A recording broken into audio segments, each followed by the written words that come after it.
And as immigration protests erupt in 50 cities across the country, we end today's show looking at one of the most controversial policies President Obama passes on to Donald Trump: family detention. Since 2014, thousands of Central American women and children seeking asylum have been held in private jails. Despite complaints of medical neglect and poor oversight, the Obama administration resisted calls to end the practice. Now advocates worry Trump could expand it with even less oversight. We turn now to Democracy Now! Correspondent Renée Feltz with this report. The Obama administration says its policy of detaining Central American families seeking asylum is meant to deter others from following. But thousands of women and children continue to come. In Texas, agents have erected large tents to hold them near El Paso in a small town called Donna.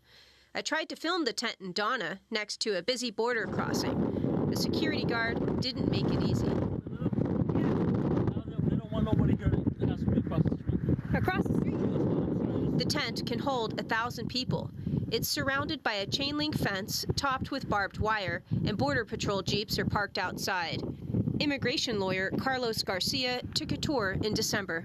Basically, you walk in and it's tents. It's like a tent city, and inside they have chain link fence, cages. They look like cages, and they call them temporary facilities, but they're detention facilities nonetheless, where babies and children and parents are sleeping or being jailed while the government figures out what they're going to do with them. This is the first step in family detention. Customs and Border Patrol has 72 hours to interview the so-called family units, collect their biometric data, and send them to private prisons near San Antonio. In some cases, it gives them a notice to appear in immigration court and lets them go. Agents coordinate the drop-offs at the McAllen bus station with the nearby Sacred Heart Catholic Church. They say, well, expect about 100 by between 9:30 and 10:30, about another 50 between 12:30 and 1, another 50 or 60 between 3:30 and 4:30, another 100 between 6 and 7, and that's how it goes. Sister Norma Pimentel oversees a volunteer-run respite center in the parish hall. Here in the community of the Rio Grande Valley, we started to see the families in a very devastating conditions. They needed to regain their dignity because they've been through very difficult times. As soon as they arrive, we welcome them. We clap our hands and say bienvenidos, and it's a way of letting them know that we're here for them.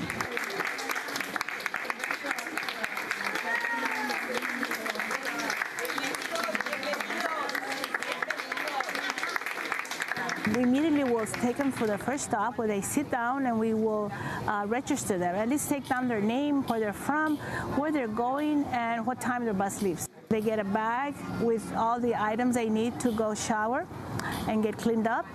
We then move them to the section where they go and sit down at the table so they have something to eat, while the volunteers will look for them some clothing. Once they finish eating and have all the clothing collected, they go off and to the showers, take a shower, get cleaned up. After that, they come and ask for a phone call so they can call their family and tell them what time they're arriving. Even though women and children who are released can reunite with relatives, court records show few find a lawyer and remain free. Asylum claims in such cases are rejected 90% of the time. Almost half are ordered deported at their first hearing and wind up in detention. I think everyone, advocates, the administration, I think everyone sort of thought this was a temporary thing and we would nip this in the bud. Manoj Giovanni is Director of Family Detention Services at the Refugee and Immigrant Center for Education and Legal Services. And unfortunately, it looks like it's going to turn into some kind of protracted thing that's here to stay. Similar to adult detention, similar to detention of unaccompanied minors, it looks like there is now this new space carved in the detention world for moms and kids. Immigration and Customs Enforcement has occupied that space with 2 family detention centers run by private prison companies. It has a contract with Geo Group in Karnes County to run a 1,000-bed facility.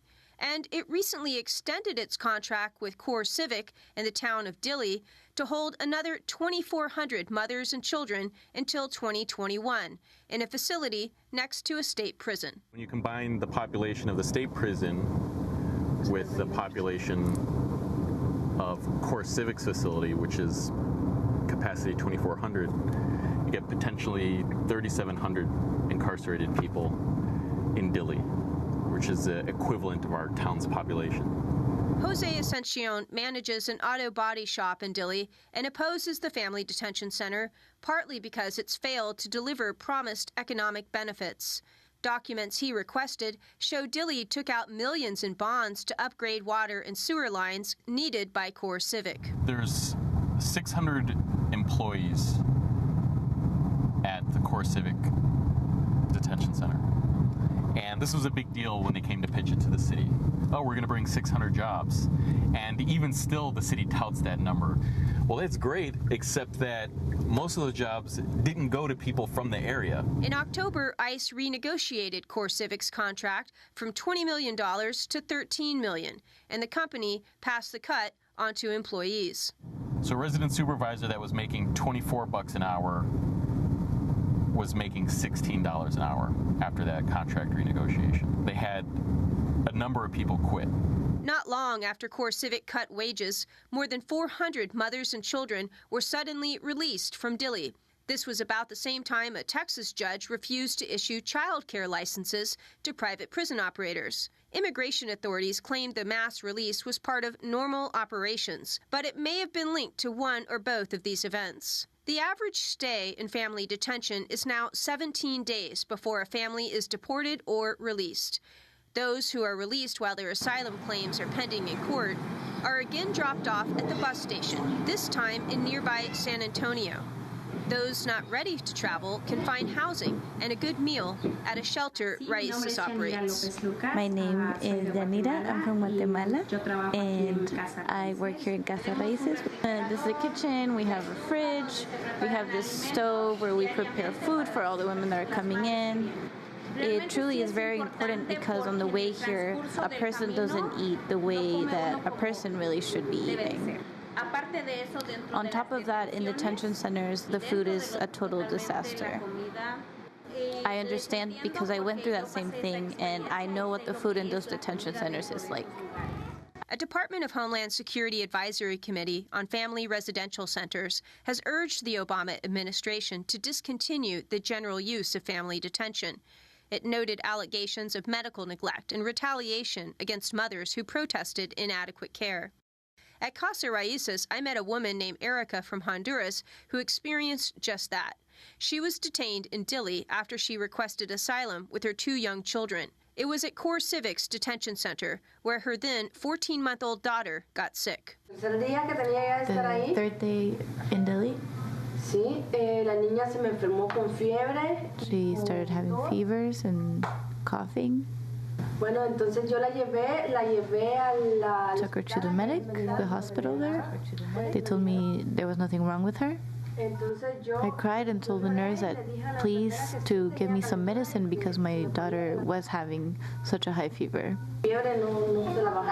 Even after we finished the treatment, my daughter was still having very high fevers and coughing a lot. Nothing was better. I wanted to sign my deportation because I wanted to get out of there, and I told the other moms there, but they told me to not do that. Erica says at one point the medical staff gave her daughter vapor rub when she had a hard time breathing. When she was released to Casa Raíces, they immediately took her to the emergency room. She was hospitalized for 7 days. Doctor told me that she was glad that I brought the child because she could have died. She had pneumonia and she had an infection in her right lung. Advocates worry Erica's experience could become more common under Trump, who has vowed to crack down on immigrants and surrounded himself with policymakers who oppose oversight and regulation of private industry. For now, she's one of many voices calling for the Obama administration to end family detention before he leaves office. The father of my children had already been here before, and He used to say that the children were treated much better and that there was a lot of medical attention, but truly he was wrong.